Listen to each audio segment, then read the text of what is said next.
प्लासी की लड़ाई में जितने लोग मैदान में लड़ रहे थे उससे ज्यादा लोग मैदान के बाहर खड़े होकर तमाशा देख रहे थे, लड़ाई का परिणाम सुनने की प्रतीक्षा कर रहे थे। देश के भाग्य का निर्णय होने जा रहा था, मगर उस निर्णय में सारा देश शामिल नहीं था। विदेश मंत्री के नाते मैं अफगानिस्तान गया था।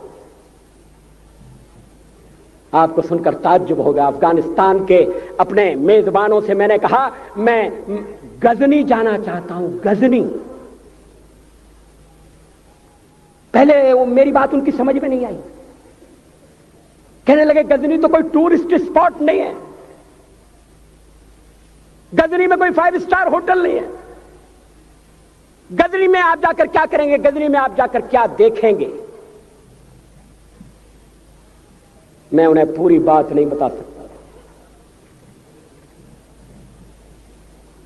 मेरे हृदय में कहीं गजनी कांटे की तरह से चुभ रहा है।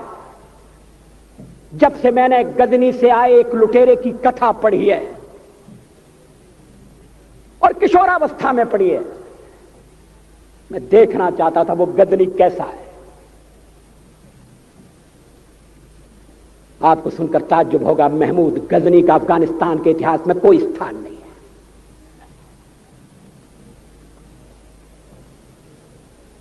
गजनी छोटी सी जगह है, छोटा सा गांव है।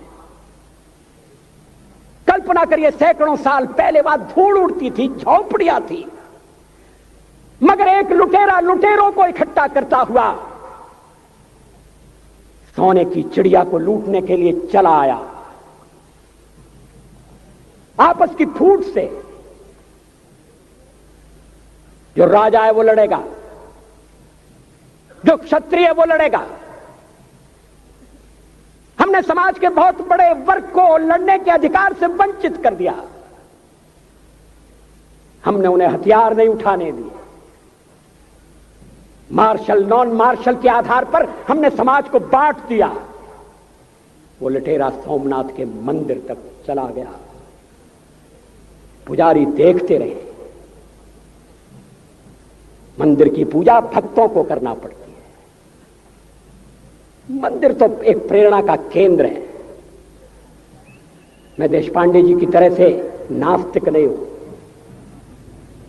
मगर उनकी नास्तिकता में भी जो आस्तिकता है मैं उसका आदर करता हूं, उसका सम्मान करता हूं।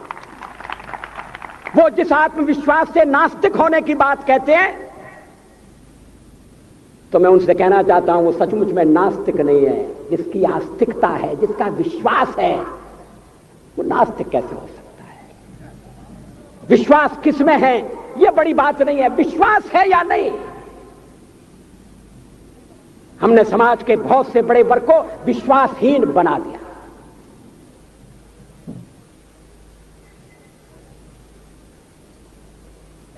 लोगों ने हथियार नहीं उठाए, वेद पढ़ने के दरवाजे बंद कर दिए।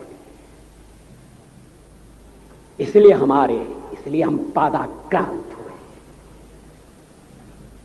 अफगानिस्तान में मैंने एक बात और देखी। मुझे जिस होटल में ठहराया गया उसका नाम था कनिष्क। अफगानिस्तान एक मुस्लिम देश है। मुझे बड़ा ताज्जुब हुआ, मैंने कहा कनिष्क यहां कहां से आया? तो मेरे साथ अफगानिस्तान के विदेश मंत्री थे। मैंने कहा कनिष्क आपका कौन लगता है, कनिष्क से आपका क्या संबंध है? कहने लगे कनिष्क हमारा पूर्वज है, कनिष्क हमारा पुरखा है। He was one of our forefathers। मैंने कहा तब तो हमारे आपके पुरखे एक हैं। अफगानिस्तान के लोगों ने उपासना पद्धति बदली है, संस्कृति नहीं बदली। आज के भारत के परिवेश में यह सुनने के बाद थोड़ा विचित्र लगता है।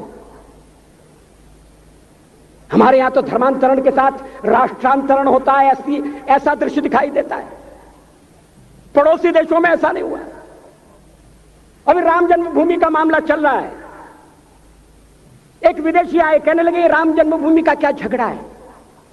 हमने कहा इस पर विवाद हो रहा है कि श्री राम कहां पैदा हुए थे, और जहां पैदा हुए थे वो स्थान उनके मंदिर के लिए प्रयुक्त किया जाए या न किया जाए। वो इंडोनेशिया से आई थी, वो मुसलमान है। कहने लगे हम तो समझते थे कि राम के लिए सारे भारत में आदर होगा, सम्मान होगा। हमने कहा ये आपने कैसे समझा? कहने लगे आप तो इंडोनेशिया आ चुके हैं, इंडोनेशिया में बहुत से लोगों ने इस्लाम स्वीकार कर लिया, मगर श्री राम को विस्मृत नहीं किया, श्री राम को भुलाया नहीं। इंडोनेशिया के बाली द्वीप में 1 महीने रामायण की लीला होती है। मैं उस समारोह में जा चुका हूं। उस समय भी विदेश मंत्री मेरे पास बैठे थे। मैंने कहा ये रामायण ये क्या हो रहा है? मैंने कहा एक्सीलेंसी ये मंच पर क्या हो रहा है? कहने लगे एक्सीलेंसी आपको पता होना चाहिए। हमने कहा मुझे तो पता है मगर मैं जानना चाहता हूं।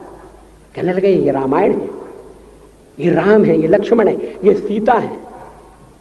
हमने कहा इनसे आपका क्या संबंध है? आप तो मुसलमान हैं। कहने लगे हमारा संबंध बहुत पुराना है, हमारा तब का संबंध है जब हम मुसलमान नहीं हुए थे।